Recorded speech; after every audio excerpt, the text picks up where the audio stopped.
안녕하세요. 오늘 소개할 책은 하지은 작가의 얼음나무 숲이라는 책입니다. 이 책은 제가 최근에 되게 사회 비판적인 주제의 독서를 많이 했었었는데, 그러다 보니까 되게 현실의 어두운 면을 자꾸 마주하고 회의감에 잠기고 이런 정체기가 좀 있었는데, 그랬던 저에게 다시 그 소설의 즐거움을 보여주고 되게 이 마법 같은 세계를 상상하게 하는 창작의 영역으로 저를 다시 좀 초대한 작품이에요. 저는 이 책을 작년 서울국제도서전에서 구매했는데요. 사전에 어떤 정보나 목적이 있어서 한 게 아니라, 근데 진짜 사람이 너무 많았거든요? 그래서 책들을 다 잘 둘러보지도 못하고, 막 진짜 인파에 치여서 막 휩쓸리다가, 그냥 이렇게 손끝에 걸려서 우연찮게 산 책이었어요. 그래서 사고 보니까 표지가 진짜 예쁘긴 한데, 뭔가 제 스타일은 아니라서 반년 넘게 책장에서 꺼내지 않았었어요. 지난번에 영상에서 소개한 그 언덕에는 얼마나 많은 황금이라는 책을 읽고, 그 책을 시작으로 한창 인종차별 관련한 되게 비판적이고 어떻게 보면 폭력적인 책들을 많이 읽어서 제가 되게 부정하거나 이겨낼 수 없는 그런 절망들을 계속 책으로 읽으니까 이 마음이 너무 힘들더라고요. 그래서 약간 책 자체와 좀 멀어졌던 기간이 있었어요. 그러다가 이 마음을 계속 이렇게 갖고 갈 수는 없다. 다시 좀 독서에 진입장벽을 낮춰보자 하는 가벼운 마음으로 이 귀여운 책 표지의 책을 다시 읽기 시작했습니다. 이 책을 통해서 제가 어렸을 때 되게 순수하게 사랑했던 이야기들, 그 책 안에서 창조된 세계에서 내가 완전히 동화돼서 나랑 이 책의 세계만 남은 그런 비현실적인 느낌을 좀 다시 느껴볼 수 있었던 것 같아요. 이래서 내가 책 읽는 거를 좋아했었지. 이래서 책을 들고 있으면 내가 작은 세계를 들고 있는 마음이 들었지라고 생각을 하게 된 책이었습니다. 이 소설은 되게 어렵지 않아요. 메시지도 많지 않고 너무 극단적인 인물이 나오거나 너무 뻔한 설정들로 막 쉽게 반전을 보여주지도 않아요.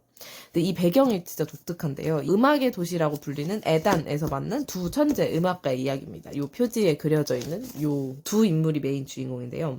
한 친구는 아나토제 바옐이라는 바이올리니스트인데 엄청 뛰어난 천재이자 전설적인 인물이에요. 그리고 이 책에서 음악의 신인 모토벤의 환생이자 그 모토벤 그 자체다라고까지 보일 정도로 뛰어난 연주를 하는 사람입니다. 그리고 또 요 한 친구는 고요 드 모르페라는 피아니스트인데요. 이 두 친구는 어렸을 때 같은 음악원에 있었는데 그때부터 이 고요가 이 친구의 실력과 음악에 너무 충격을 받고 그때부터 이 친구를 되게 동경하고 경외하게 돼요. 그리고 여기에 이 둘과 트리오로 함께 다니는 트리스탄이라는 친구가 있어요. 메인 스토리는 이 두 친구의 관계입니다. 사실 이 둘은 엄청 상반된 캐릭터예요. 바엘은 부모 없는 고아 출신에 가난하고 학대받은 되게 절박한 어린 시절을 보냈고 성격은 엄청 자기중심적이고 괴팍하고 예민한 성격을 갖고 있어요. 고요는 이름난 귀족의 막내 아들로 집에서 아낌없는 지원을 받으며 온실 속의 화투처럼 자라 되게 주변의 친구들을 엄청 사랑하고 되게 따뜻한 마음을 갖고 또 상대가 누구든지 상대를 위해 아낌없이 울어주고 공감해주는 되게 말랑말랑한 성격을 가진 사람이에요.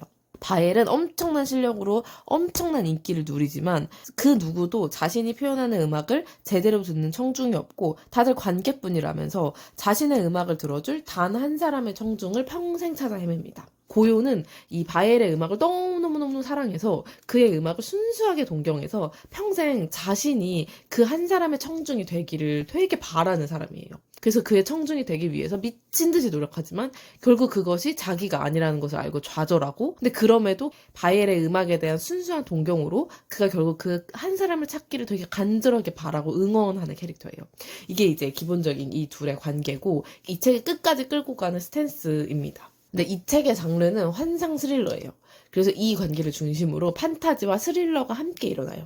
이 친구들이 있는 곳의 배경은 음악의 도시로 불리는 에단인데요. 이곳은 탄생 신화가 하나 있어요. 그것이 바로 얼음나무 숲이라는 곳입니다. 이곳에서 이 도시를 지은 음악의 거장이 숨을 거두고 불타다 못해 하얗게 얼어버린 나무가 숲을 이룬 곳이다 해가지고 얼음나무 숲이거든요. 그래서 그곳은 모든 음악의 처음이자 끝이다라는 신화가 있어요. 근데 바이엘이 전설 속의 바이올린을 통해서 그 얼음나무 숲으로 가게 되는 길을 알게 돼요. 그리고 그곳에 발을 들인 이후에 주변의 상황이 되게 걷잡을 수 없이 비이성적으로 막 흘러가게 됩니다. 관중들이 바이엘의 음악을 사랑하다가 이게 그 사랑을 넘어서 집착적으로 변하고, 그러다 바이엘의 음악에 방해가 된다고 생각하는 사람들이 계속 죽어나가는 살인사건이 일어나기 시작해요.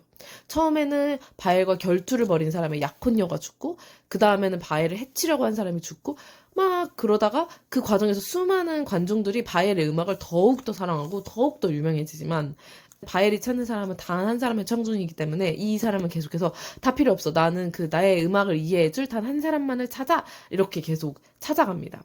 근데 이 바이엘이 찾는 그 한 사람의 청중, 그의 음악을 이해해줄 단 한 사람의 청중이라고 했을 때, 그의 음악을 이해한다는 거는 그냥 내 의도를 알았네, 내가 어떻게 표현하고자 하는 걸 알았네, 이게 아니라 바이엘은 실제로 음악을 글로 쓴다라고 표현을 해요. 그래서 바이엘한테는 음악이 소리로 들리는 게 아니라 글로 들려요. 그래서 실제 음과 음악의 언어가 이렇게 들리는 사람이거든요. 그래서 그 음악의 언어로 실제로 단어를 쓰고 그 단어를 모여서 문장을 만들고, 그거를 막 그렇게 떠듬떠듬 늘어놓는 게 아니라 좋은 글이 되도록 갈고 닦아서 엮어가면서 그 음악의 글을 쓰거든요. 하지만 사람들은 자신이 써내려가는 그 음악의 글을 읽는 게 아니라 그냥 그 소리만 듣고 소리가 너무 좋다 이렇게 하고서 열광을 하고 있는 거죠. 그래서 실제로 그가 써내려가는 음악의 글을 읽을 수 있는 사람이 아무도 없으니까 이 바엘은 내가 써내려가는 음악의 글을 읽는 진정한 청중을 찾고 있는 거예요. 고요는 그 옆에서 이 바엘을 정말 존경하고 사랑하면서 그의 음악을 읽을 수 있는, 그의 글을 읽을 수 있는 단 한 사람이 되기를 정말 원하고 노력해요. 근데 아무리 노력하고 그와 닮아지려고 하고 그를 동경해도 그의 음악을 이해할 수 없어서 계속 막 자괴감에 빠지기도 합니다.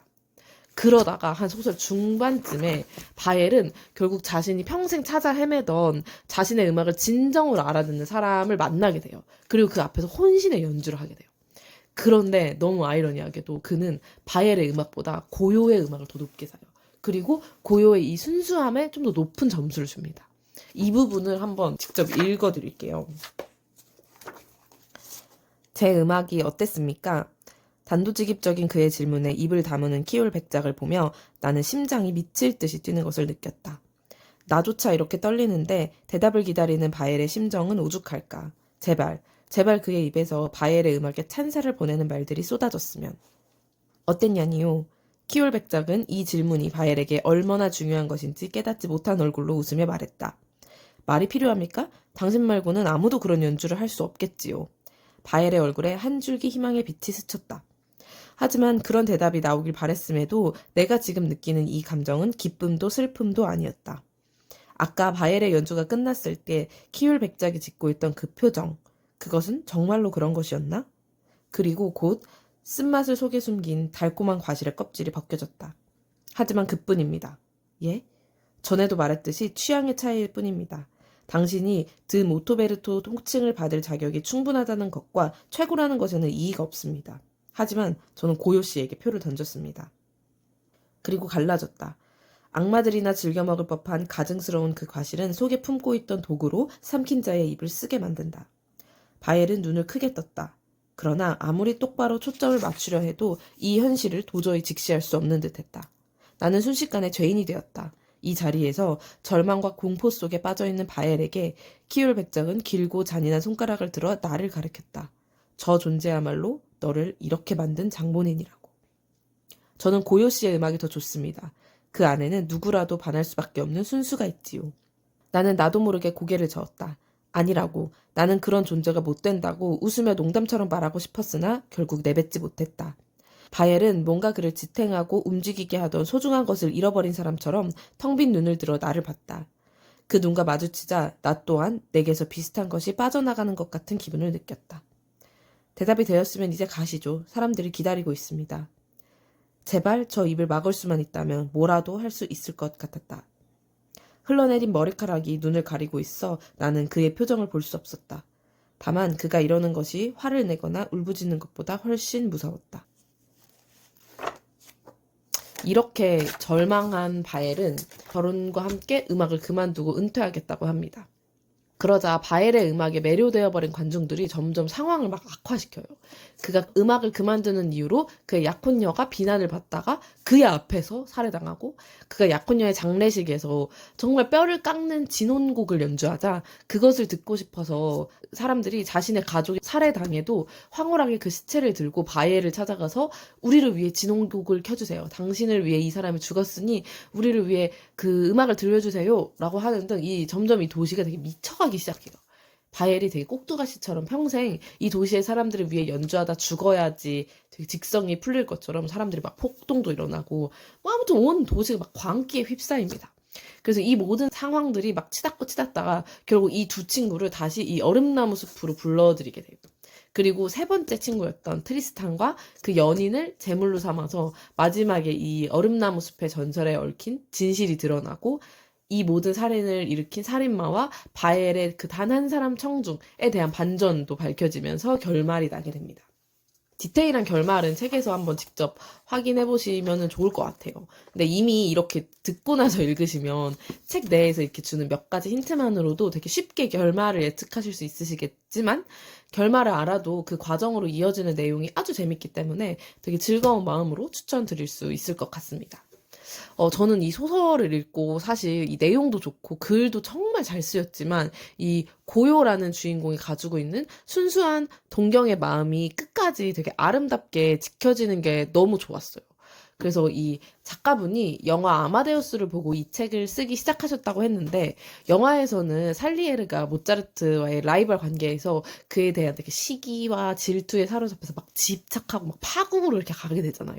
근데 이 책에서는 이 바엘과 고요의 관계에서는 이 동경이 막 질투를 변하고 막 자격지심이 돼서 막 결국 이 캐릭터를 잡아먹는 게 아니라, 정말 이 친구 때문에 늘 눈물 흘리면서 그의 음악을 사랑하고 존경하고 감동하면서 그를 뭔가 조금이라도 닮아가기 위해 자신의 음악에 또 미친 듯이 몰입하는 그 모습이 되게 끝까지 유지된다는 게, 그 순수한 우정이 지켜지는 것 같아서 되게 많은 거를 좀 느끼게 됐던 것 같아요.